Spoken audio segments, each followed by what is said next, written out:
नमस्कार BA second semester. अब प्रश्न ऑब्जेक्टिव। पहला प्रश्न है कि समष्टिगत अर्थशास्त्र अध्ययन करता है। तो हम जानते हैं कि अर्थशास्त्र का जो प्रारंभिक चरण है उसको दो भागों में बांटा गया है, समष्टि अर्थशास्त्र और व्यष्टि अर्थशास्त्र, यानी मैक्रो इकोनॉमिक्स और माइक्रो इकोनॉमिक्स। मैक्रो इकोनॉमिक्स किसका अध्ययन करता है? तो हम जानते हैं कि जो माइक्रो इकोनॉमिक्स में है उसमें जो अध्ययन किया जाता है व्यक्तिगत इकाइयों का अध्ययन किया जाता है। तो इसमें जो ऑप्शन दिए गए हैं, रोजगार का स्तर, वस्तुओं की पूर्ति, मांग की खोज। मांग की खोज वस्तु की कीमत परिवर्तन से मांग में होने वाले प्रतिशत परिवर्तन की मांग की खोज। ये सूक्ष्म अर्थशास्त्र का विषय है। ये जो माइक्रो इकोनॉमिक्स है उसका विषय है। दूसरा है वस्तुओं की पूर्ति। तो वस्तुओं की पूर्ति के नियम पर आधारित है। जब वस्तु की कीमत अधिक हो जाती है तो बाजार में पूर्ति की मात्रा बढ़ जाती है। तो ये भी जो ऑप्शन बी है वो भी किसका पार्ट है? तो वो सूक्ष्म अर्थशास्त्र का विषय है। तो पहला जो है रोजगार का स्तर। रोजगार का स्तर सही, इसका उत्तर है समष्टिगत अर्थशास्त्र में रोजगार का अध्ययन किया जाता है।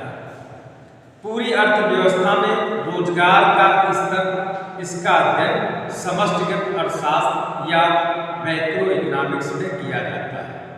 अब देखते हैं दूसरा प्रश्न। तो दूसरा प्रश्न है कि सामान्य कीमत स्तर का अध्ययन किया जाता है।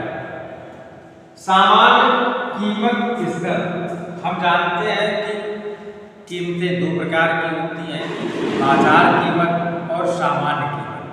बाजार कीमत मांग और पूर्ति की शक्तियों के द्वारा निर्धारित होता है, किंतु यह दैनिक जीवन में पाया जाने वाला वस्तु का बाजार मूल्य होता है। सामान्य कीमत स्तर के ही चारों ओर बाजार मूल्य चक्कर लगाता है।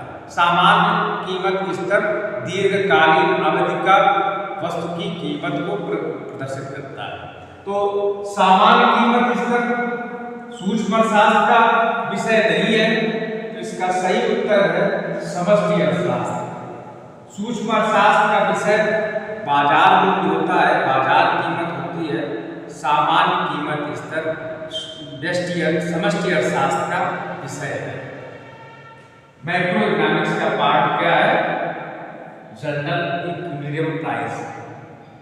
अगला है कि समष्टि अर्थशास्त्र का संबंध किससे है? समष्टि अर्थशास्त्र का संबंध है किससे? तो सामान्य कीमत स्तर से, आय वृद्धि से, वस्तुओं और सेवाओं के उत्पादन से, या सभी से। तो इसमें ऑप्शन देखिए, तो माइक्रो इकोनॉमिक्स है तो उसमें फर्मों का अध्ययन किया जाता है, फर्म के उत्पादन का अध्ययन किया जाता है। और समष्टि अर्थशास्त्र में उद्योगों का अध्ययन किया जाता है। उद्योगों का निर्माण कैसे होता है? तो उद्योगों का निर्माण कई फर्मों के मिलकर के बना होता है। तो कई फर्मों के द्वारा जो उत्पादन होगा, कुल उत्पादन की बात हम किसमें करते हैं? तो कुल उत्पादन विषय है समष्टि अर्थशास्त्र का, मैक्रो इकोनॉमिक्स का पार्ट है कुल उत्पादन। तो ये ऑप्शन समष्टिगत अर्थशास्त्र में आता है। अगला है आय वृद्धि।